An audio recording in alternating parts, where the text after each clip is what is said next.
నమస్తే. మన ఆంధ్రప్రదేశ్‌లోని పవిత్ర క్షేత్రాలలో ఒకటైన అమరావతిలోని శ్రీ అమరేశ్వర స్వామి దేవాలయం గురించి ఈరోజు మనం తెలుసుకుందాం. ఈ దేవాలయం పంచారామ క్షేత్రాలలో ఒకటిగా ప్రసిద్ధి చెందింది. అమరావతి ఆంధ్రప్రదేశ్‌లోని పల్నాడు జిల్లాలో కృష్ణానది తీరంలో ఉన్న ఒక చారిత్రక గ్రామం. ఈ ప్రాంతం దాదాపు 2000 సంవత్సరాల క్రితం శాతవాహన సామ్రాజ్య రాజధానిగా ధాన్యకటకం లేదా ధరణికోటగా విరాజిల్లింది.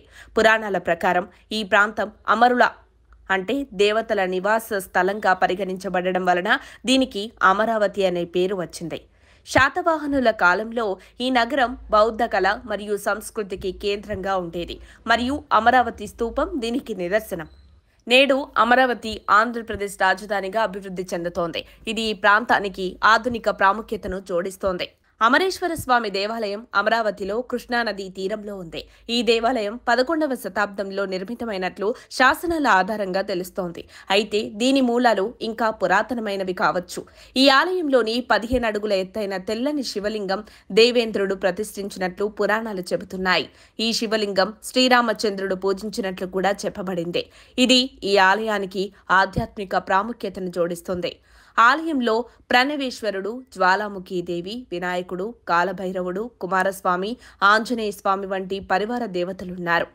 ఈ దేవాలయాన్ని మొదటగా ఎవరు నిర్మించారనే ఖచ్చితమైన ఆధారాలు లేనప్పటికీ దేవేంద్రుడు శివలింగాన్ని ప్రతిష్ఠించినట్లు పురాణాలు చెబుతున్నాయి. చారిత్రకంగా విజయనగర సామ్రాజ్య చక్రవర్తి శ్రీకృష్ణదేవరాయలు ఈ ఆలయాన్ని సందర్శించి నైవేద్య పూజలు నిర్వహించి పెద్దమద్దూరు గ్రామ పంట భూములను దానం చేశారు. కోటరాజులు కూడా ఆలయ అభివృద్ధికి సహకరించారు మరియు వారి శాసనాలు ముఖమండపంలోని స్తంభాలపై కనిపిస్తాయి. 18వ శతాబ్దంలో వాసిరెడ్డి వంశానికి చెందిన రాజా వాసిరెడ్డి వెంకటాద్రి నాయుడు ఈ ఆలయాన్ని పునరుద్ధరించారు మరియు కృష్ణా డెల్టాలో 100కు పైగా దేవాలయాలను నిర్మించారు. ఈ శాసనాలు ఆలయ చరిత్రకు సాక్ష్యంగా నిలుస్తున్నాయి. అమరావతి అమరేశ్వర స్వామి దేవాలయం ఆంధ్రప్రదేశ్లోని పంచారామ క్షేత్రాలలో ఒకటి. ఈ 5 క్షేత్రాలు అమరావతి, పాలకొల్లు, ద్రాక్షారామం, సామర్లకోట మరియు భీమవరం శివభక్తులకు అత్యంత పవిత్రమైనవి. పురాణాల ప్రకారం తారకాసురుడు ధరించిన శివలింగం సుబ్రహ్మణ్య స్వామి చేత సంహరించబడినప్పుడు 5 ముక్కలుగా విడిపోయి ఈ 5 ప్రదేశాలలో పడినట్లు చెబుతారు. ఈ కారణంగా ఈ క్షేత్రాలు పంచారామాలుగా పిలువబడతాయి. అమరావతిలోని శివలింగం క్రౌంచనగిరి పర్వతంపై దేవేంద్రుడు ప్రతిష్ఠించినట్లు మరియు ఇది అంతకంతకు పెరుగుతున్నట్లు చెబుతారు. అందుకే దీని పైభాగంలో మేకు కొట్టబడింది. మహాశివరాత్రి మరియు నవరాత్రి ఉత్సవాలు ఇక్కడ అత్యంత వైభవంగా జరుగుతాయి. అమరలింగేశ్వర స్వామి స్థల పురాణం. తారకాసురుడు శివలింగాన్ని ధరించి అమరత్వం పొందాడు. సుబ్రహ్మణ్య స్వామి అతన్ని సంహరించినప్పుడు ఆ లింగం 5 ముక్కలుగా విడిపోయి ఆంధ్రప్రదేశ్లోని 5 ప్రదేశాల్లో పడింది. వీటిని పంచారామాలంటారు. అమరావతిలో దేవేంద్రుడు ఈ శివలింగాన్ని క్రౌంచనగిరి పర్వతంపై ఆశ్వయుజ శుద్ధ నవమి రోజున ప్రతిష్ఠించాడు. ఈ లింగం తెల్లని కాంతితో అంతం లేనంతగా పెరుగుతూ ఉండటంతో దాని పైభాగంలో మేకు కొట్టబడింది. ఈ ఆలయంలో బాలచాముండిక సమేతంగా అమరేశ్వరుడు భక్తులకు దర్శనమిస్తాడు.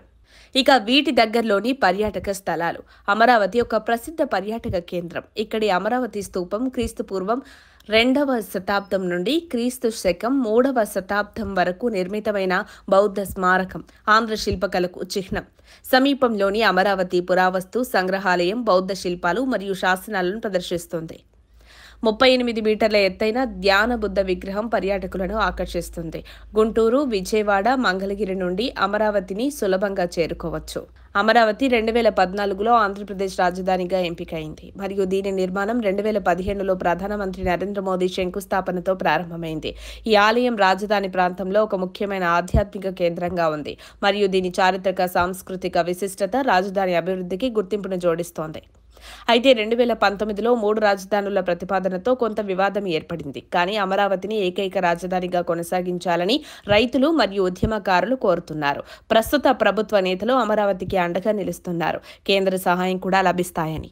ఈ ప్రాంతం అభివృద్ధి చెంది ఈ అమరావతి ఆలయం ఈ ప్రాంత గుండెలో ఆధ్యాత్మిక ఆకర్షణగా నిలుస్తుంది.